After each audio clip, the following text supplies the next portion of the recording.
दिल्ली पर एक बार फिर चौतरफा प्रदर्शनों का दबाव बढ़ता हुआ दिख रहा है। एक तरफ राष्ट्रीय राजधानी के जंतर मंतर पर शिक्षा मंत्री के इस्तीफे की मांग को लेकर कॉकरोच जनता पार्टी के प्रदर्शनकारी वापस लौट आए हैं, तो वहीं दूसरी ओर पंजाब हरियाणा के शंभू बॉर्डर पर किसानों का भारी हुजूम उमड़ पड़ा है।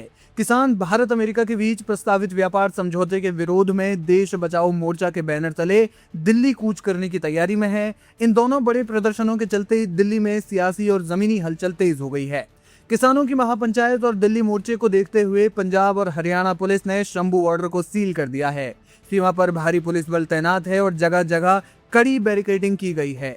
किसानों ने अपनी मांगों के समर्थन में अमृतसर दिल्ली रूट ब्लॉक कर दिया था। हालांकि अंबाला के डीएसपी जगवीर सिंह के मुताबिक अब ट्रैफिक को धीरे धीरे बहाल किया जा रहा है और कानून व्यवस्था बनाए रखने के लिए स्थिति पर लगातार नजर रखी जा रही है। इससे पहले सोमवार को भी किसानों ने भारतीय किसान यूनियन चढ़ूनी गुट के राष्ट्रीय अध्यक्ष गुरनाम सिंह चढ़ूनी की गिरफ्तारी के विरोध में शंभू टोल प्लाजा पर जोरदार प्रदर्शन किया। देश बचाओ मोर्चा के बैनर तले कई राज्यों के किसान भारत और अमेरिका के बीच प्रस्तावित मुक्त व्यापार समझौते यानी एफटीए का कड़ा विरोध कर रहे हैं। किसान नेताओं का तर्क है कि इस डील के लागू होने से अमेरिका के सस्ते कृषि और डेयरी उत्पाद सीधे तौर पर भारतीय बाजार में आ जाएंगे। इससे देश के छोटे किसानों, डेयरी उत्पादकों और छोटे व्यापारियों के सामने अस्तित्व और आजीविका का बड़ा संकट खड़ा हो जाएगा। किसानों के इस विरोध के बीच केंद्र सरकार ने उन्हें आश्वस्त करने का प्रयास किया है। संसदीय कार्य मंत्री किरण रिजिजू ने एनडीए संसदीय दल की मंगल मिलन बैठक के बाद जानकारी दी कि प्रधानमंत्री ने स्पष्ट किया है कि किसानों के हितों को हमेशा प्राथमिकता पर रखा जाएगा।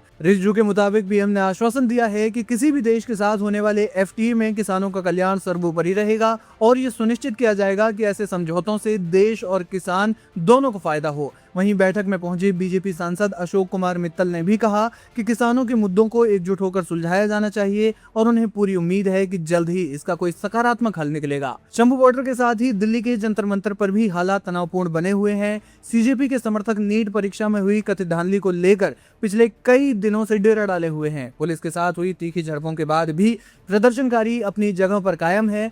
संसद मार्च में हुए लाठीचार्ज के बाद वे वापस जंतर मंतर पर लौट आए हैं। वे केंद्रीय शिक्षा मंत्री धर्मेंद्र प्रधान के इस्तीफे और परीक्षा प्रणाली में सुधार की मांग कर रहे हैं। कांग्रेस नेता प्रियंका गांधी वाड्रा समेत कई विपक्षी नेताओं ने भी पुलिस कार्रवाई की निंदा करते हुए प्रदर्शनकारी छात्रों का समर्थन किया है, जिससे सरकार पर दबाव और ज्यादा बढ़ता हुआ दिखाई दे रहा है।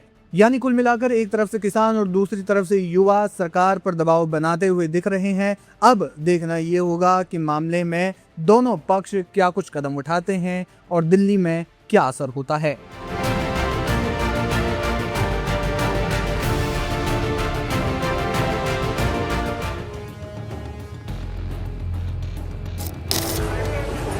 काफी साथी एक को अभी उसके पास जी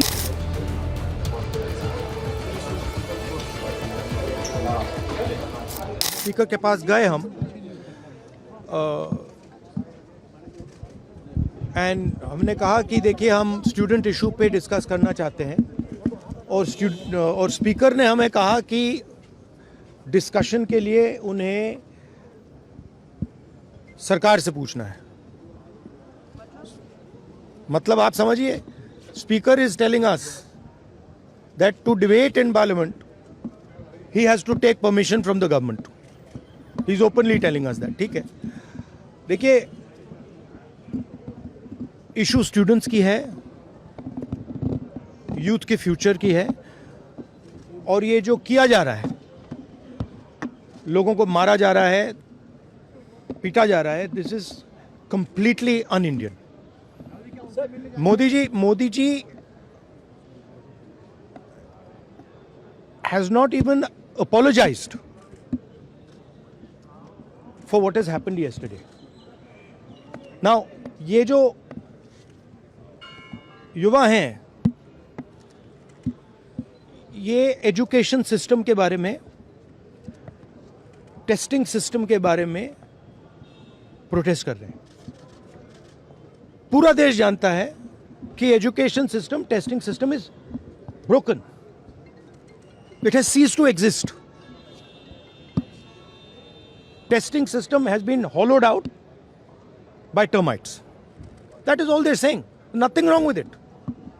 We've been saying it. I've been doing presentation after presentation about this. Why is the Prime Minister silent? What is the reason? He should apologize to the students and he should stop this nonsense of police people thrashing students. This is completely wrong.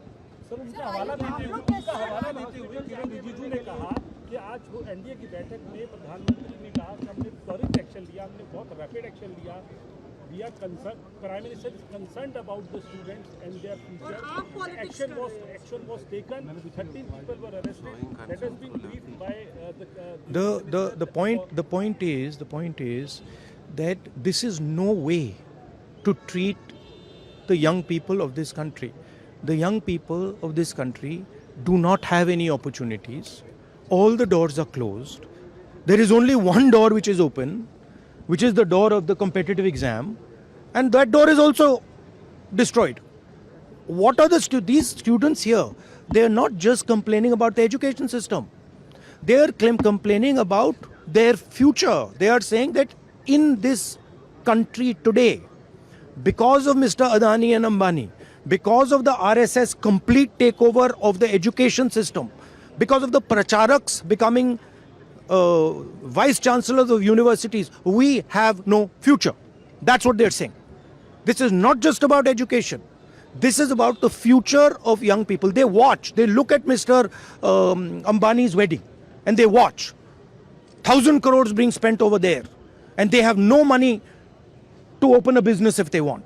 They have no future. That is what this is about. This is much bigger than simply education. This is the students of this country saying, in India, we have no future. We want a future. This is legitimate. There's nothing wrong with this.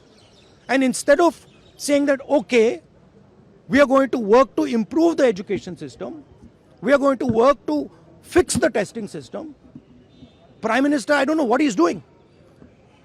So that's the story. So are you going to meet the injured students? Of course I'm going to meet the injured students. And sir, Dharmendra Pradhan के इस्तीफे से कम में आप लोग मानेंगे? This is Dharmendra Pradhan, he's an intermediary. Absolutely he should resign. But Dharmendra Pradhan hasn't beaten up these students. Home Minister has. He should resign. And Home Minister reports to Prime Minister. He should resign. What is going on? देखिए, हम राहुल जी लगातार इस मुद्दे को उठा रहे हैं काफ़ी समय से. ये कोई नया मुद्दा नहीं है, लेकिन इशू ये है कि ये बार बार हो रहा है और इस पर कोई कार्रवाई नहीं होती है. मुझे याद है जब मैं यूपी में काम कर रही थी तो जो पेपर लीक हो रहे थे वो एक दो जो एकदम जो नीचे वाले अधिकारी हैं उनको आपने अरेस्ट कर लिया या 2 दिनों के लिए रख लिया थाने में, उसके बाद बात वहीं पे रुक जाती है. किसी पर कार्रवाई नहीं हुई है, किसी पर कोई ठोस कार्रवाई नहीं हुई है.